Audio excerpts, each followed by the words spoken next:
All right, guys, we're on chapter 19 of Among the Hidden by Margaret Peterson Haddix. In chapter 18, we learned of the chat room that Jen had created with all of her shadow children friends, and the password was what?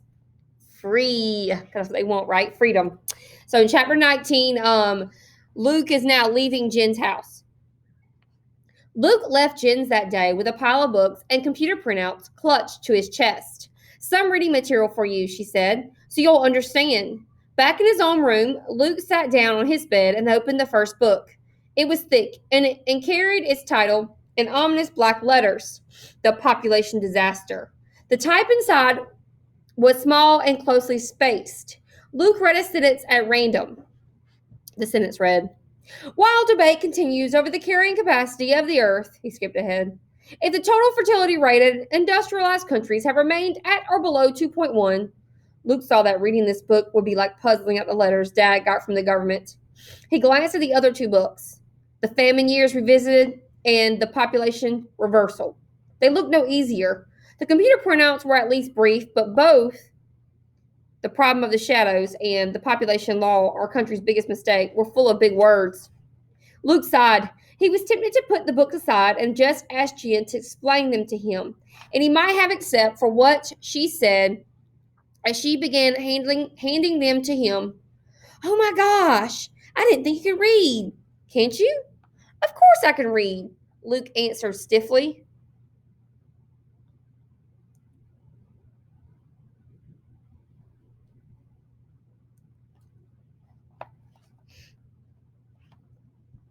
"Yes, but you could have been, oh, never mind. I've offended you again, haven't I? Me and my big mouth. It wouldn't have been anything to be ashamed of, even if you couldn't. Oh, I'm making things worse. I'll shut up. Here." And it had seemed to Luke that she pulled even bigger books off the bookshelves after that. Now he resolutely turned to the beginning of the population disaster and began reading. Since some elements of the overpopulation crisis were foreseen in the 1800s, an uninformed observer could only wonder why humankind came so near to total annihilation. But Luke reached for the dictionary and settled in for the long haul.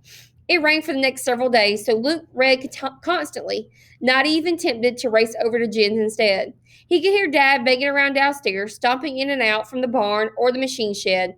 Now that the harvest was in, Luke thought Dad might be bored without the pigs to care for. So Luke read cautiously, always ready to shove his population book under his pillow and replace it with one of his adventure books.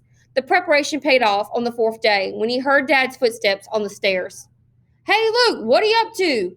"Nothing," Luke said, turning Treasure Island right side up at the very last moment. Dad didn't notice. "Want to play cards?" They played rummy on Luke's bed. Luke could feel the corner of the population disaster poking his back throughout the entire game, and he kept wanting to ask Dad about what he was learning. He spent most of the first game biting his tongue. Dad won. "Again?" Dad asked, shuffling the cards.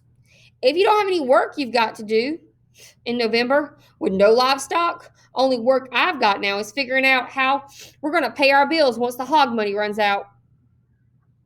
"Isn't there some way to grow stuff inside during the winter? Like down the basement with special lights, lots of water and extra minerals? And then you could sell it?" Luke asked without thinking. He just finished reading a chapter in the population book about hydroponics.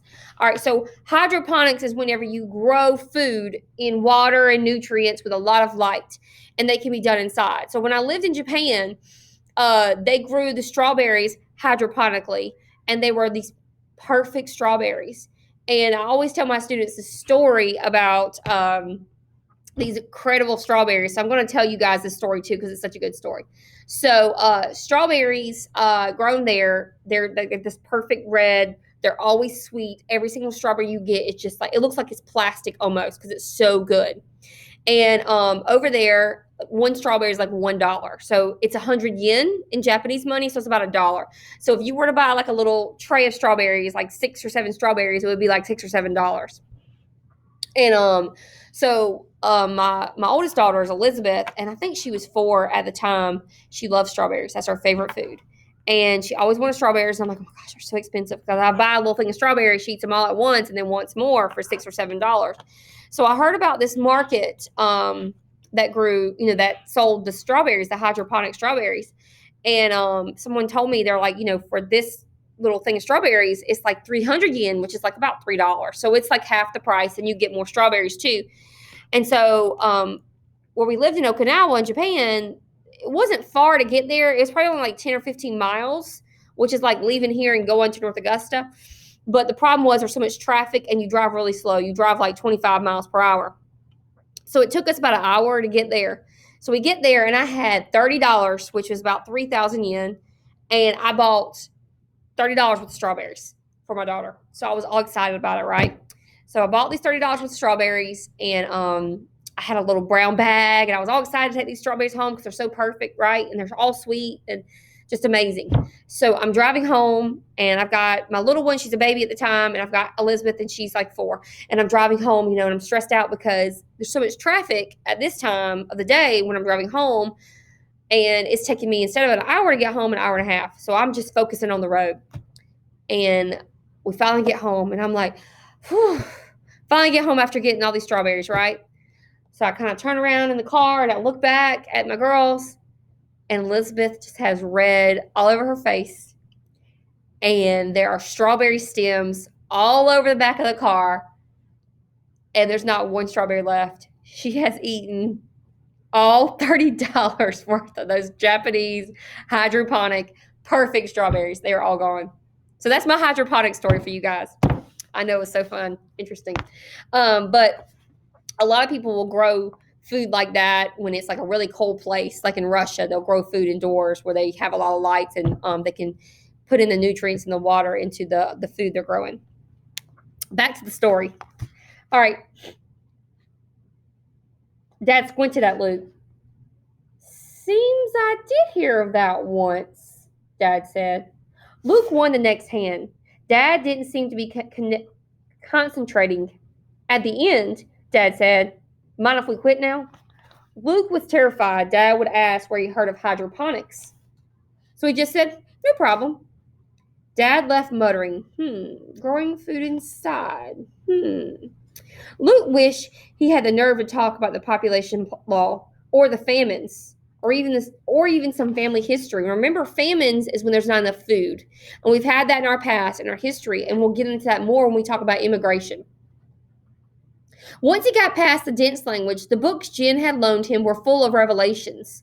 As best he could understand, the world has simply gotten too full of people about 20 years earlier. Poor countries had it particularly bad, and people there often starved or were malnourished. Malnourished means they didn't have enough food and enough vitamins and nutrients into their diet if they did have food. But then something worse happened. Terrible droughts struck the parts of the world that always grew the most food. Droughts is whenever there's no rain. It's dry. For 3 years, they grew almost nothing. People everywhere starved. In Luke's country, the government began rationing food, only allow people to have 1,500 calories a day. So right now, guys, we eat anywhere between 2,000 and 3,000 calories a day. They've cut down to 1,500 calories, which is like cutting down a meal, essentially. So you would have just like, essentially be like just eating 2 meals a day. No fast food, no non-caloric food that's good for you. Everything is healthy, and it's, good for your system. And to make sure there was food, they seized control of all food production. They forced factories that had made junk food to crank out healthy food instead. They forced farmers to move to land that would be more likely to produce. Is that why we don't live near our grandparents? Luke thought. Luke wanted to ask. But the government didn't think that was enough. They wanted to make sure there would never again be more people than the farmers could feed. So they passed the population law too. In the evening, spooning in his stew or cutting up his meat, Luke felt pangs of guilt now. Perhaps someone was starving someplace because of him. But the food wasn't there. Wherever the starving people were, it was here on his plate. He ate it all. Luke, you're so quiet lately. Is everything all right? Mother asked one night when he waved away second helpings of cabbage. I'm fine, he said, and went back to eating silently. But he was worrying that maybe the government was right and that he shouldn't exist. Only when he got to the 2 computer printouts did he begin to feel better. One of the articles began. The article read, "The population law is evil. The other said, hundreds of children are hidden, mistreated, starved, neglected, abused, even murdered for no reason. Forcing children into the shadows can be counted as genocide. How can this be? He asked Jen a week later when he finally got a chance to go back to her house. How can the books and the articles be so different?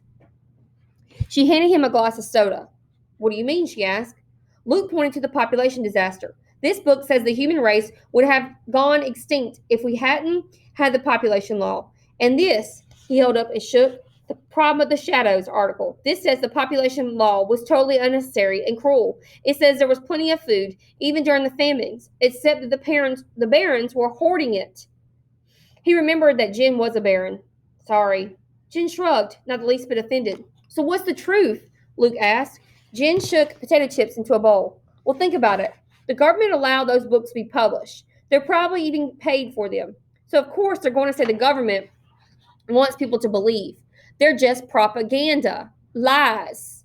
But the articles, the authors of those probably put themselves at risk getting the information out. So they're right. Now, propaganda is whenever governments put out certain things to make you believe something. And we're going to come back to the topic of propaganda later on. There was a lot of propaganda that our government and put out during World War II that wanted you to believe things. Also, other countries do it as well. And we'll get back to that later on, but just keep that in mind, propaganda. Luke pondered that. Then why'd you make me read the books, he asked. So you understand how stupid the government is, Jen said. So you understand why we have to make them see the truth. Luke looked at the stack of the thick books on the Talbot's kitchen counter. They looked so official, so important. Who was he to say they weren't true? This is a good question that Luke brings up because it's a point of view question.